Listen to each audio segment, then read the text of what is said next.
pursuing a two-state solution by adhering to the Security Council resolutions, respecting them, implementing them, fulfilling the promises that have been made and have been often broken.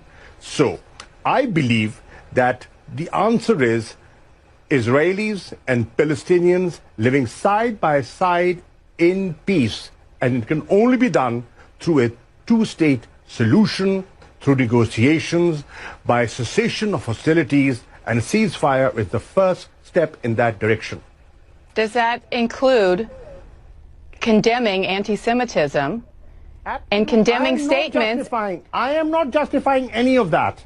You began this conversation. I am so sorry. There's so many things I want to talk to you about, but I personally am offended as a journalist. You began this conversation by saying that Israel, suggesting that Israel has, quote, close friends and powerful friends in the media.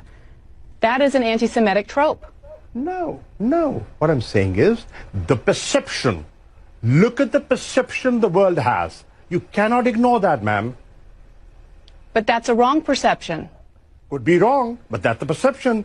Negate it. Well, negate it. By giving a balanced coverage, negate it.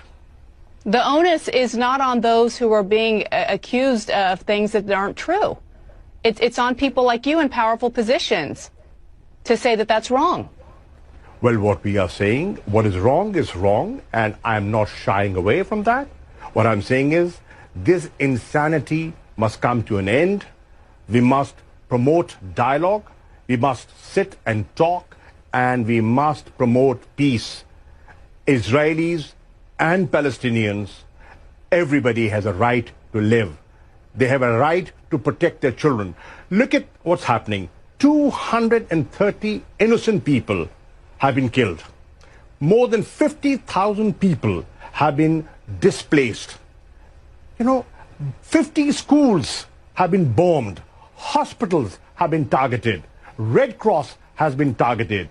The AP office, media outlets have been targeted. And what they're saying is, okay, if you think there was Hamas presence there, why don't you have an independent investigation?